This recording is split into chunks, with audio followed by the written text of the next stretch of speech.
अर्जुन जैसा शिष्य जब गुरु से भी आगे निकल जाता है तो गुरु की आंख एकदम शीतलता का अनुभव करती है। और जब कोई प्रिय पुत्र आगे बढ़ जाता है, प्रिय भक्त, प्रिय शिष्य या प्रिय पुत्र जब भगवान गुरु या पिता से भी आगे बढ़ जाता है, तब ये तीनों की आंखें हैं वो शीतल होती है। और इसीलिए ये पिता ने कहा मैं तो खुश हूँगा। आज यदि पांडु होते बहुत खुश हुए होते।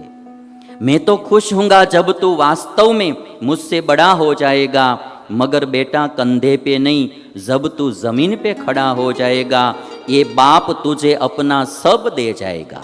जब तू अपने पांव खड़ा हो जाएगा ये बाप तुझे अपना सब कुछ दे जाएगा और तेरे कंधे पर दुनिया से चला जाएगा, तेरे कंधे पे दुनिया से चला जाएगा।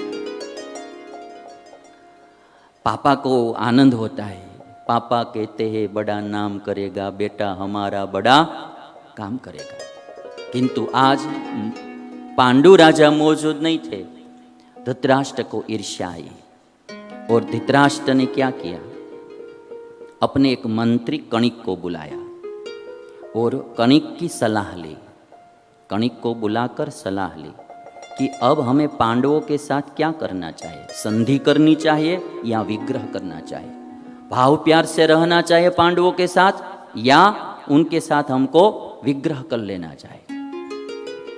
तो जो कणिक था ना, कणिक ने ठीक सलाह ना दी। उन्होंने कहा संधि करने में कोई मजा नहीं है, उनके साथ विग्रह ही करना चाहिए पांडवों के साथ। सलाह अच्छे आदमी के पास से लेनी चाहिए। कणिक ने क्या एक कथा सुनाई धृतराष्ट्र को कि एक स्वार्थी गिदड़ था। जैसे हमारा स्वार्थ सिद्ध होता है वही काम करना चाहिए। कणिक ने धृतराष्ट्र से कहा यदि आप संधि कर लेंगे तो राजा धृतराष्ट्र युधिष्ठिर ही होंगे।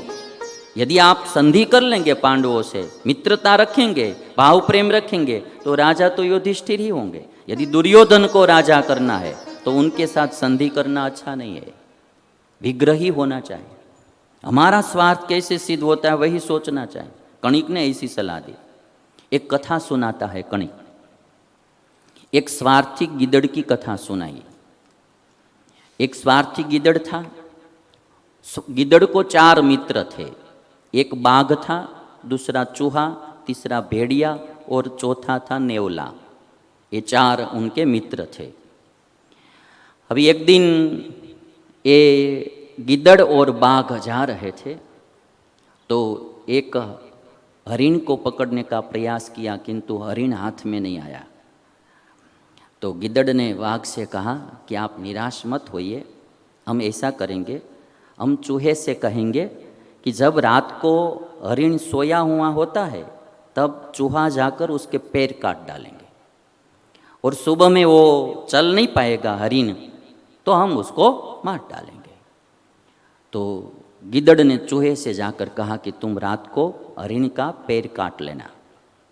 और चूहा जो होता है ना वो काटता है, वो किसी को पता नहीं चलता है, सुबह में पता चलता है, वो फूंक मारता जाता है और काटता जाता है। चूहा ऐसा होता है जैसे कभी कभी किसी किसी की पत्नी भी चूहे जैसा ही काम करती होती है। वो फूंक मारती जाती है और जेब खाली करती जाती है, फूंक मारती जाती है, ऐसी थोड़ी मीठी मीठी बातें करती है तो आप भी पानी पानी हो जाते हैं और जेब खाली कर लेती है। वो चूहे जैसा काम होता है। तो चूहे ने पैर काट लिया हरिण का। दूसरे दिन बाघ ने इसको मार डाला हरिण को। और जब मार डाला और जब खाने के लिए उद्यत हुआ बाघ, तो एक गिदड़ जो था वो उदास बैठा था। तो बाघ ने पूछा कि यार अब तो शिकार हो गया तो उदास क्यों है, अब तो भोजन हमारा तैयार है। तब गिदड़ ने इतनी बात बताई कि कल जो मुझे चूहे ने बात बताई ने वो सुनकर मुझे खाने का मन नहीं होता है। बाघ ने कहा कि ऐसी कौन सी बात चूहे ने बताई। चूहा कह रहा था कि बाघ से जो शिकार नहीं हुआ वो शिकार मैंने कर दिया और आज मैंने जो भोजन तैयार किया है वो भोजन बाघ खाएगा। बाघ में क्या शक्ति है, उससे तो मुझ में ज़्यादा शक्ति है। और जो चूहा बोला, गिदड़ बोल रहा है, धिक बलम मृगराजस्य। चूहे ने जो बात बताई मुझे, बाघ से बोल रहा है गिदड़, धिक बलम मृगराजस्य मयाद्यायम मृगो हतः। ये मृग को तो मैंने ही सच में मारा है। मद बाहुबलमाश्रित्य तृप्तिम अद्य गमिष्यति।